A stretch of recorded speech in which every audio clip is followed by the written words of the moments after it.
Shavua Tov, welcome to another week of this YouTube video. This week we read Parshat Re'eh. And one of the things that comes up in the parsha are the laws of kashrut. Now, kashrut is definitely one of the more misunderstood aspects of Torah. You know, you speak to people and they talk about kosher, they say, you know why we keep kosher? It's got to do with health. You know, back in the olden days, certain animals were not kosher. Pig's not a clean animal. But nowadays, it's not a problem because pigs are very clean. That is not why we keep kosher. Kashrut falls under the rubric of what we call chok. Chok means it's a law that Hashem gave us. We're not quite sure why. We don't know the rationale. And we've got to keep it with a binding nature like the rest of Torah mitzvot, even though perhaps we don't understand the reason for it. And this is not only for what animals we eat, but the concept of shechita, that it's got to be slaughtered in a certain way. And furthermore, the mixing of meat and milk. When you think about kashrut, it's actually quite a phenomenal idea. Judaism, amongst other things, demands discipline. In order to achieve great heights in anything in life, you've got to be disciplined.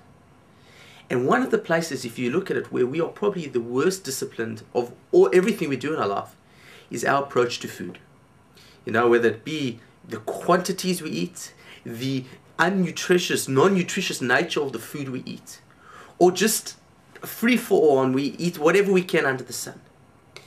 Kashrut, if done properly, is supposed to be done in a way that you are disciplining yourself. You smell the good. You walk past McDonald's, oh, it smells good. Can't eat it. It's not kosher. You walk past something and you see how good it is. You acknowledge that it tastes good, but you don't eat it because you're disciplined. You know, one of the things that the rabbis teach us is, perhaps with the shechita, is that when you shech the animal, we try to drain the blood. Because at the end of the day, is when you eat the blood, you eat meat that has not been shechted properly and it contains that blood, you absorb a certain level of the spirit of the animal to which you ingest. You are what you eat, so to speak. And you become how you are, and your personality mirrors and mimics your eating behavior.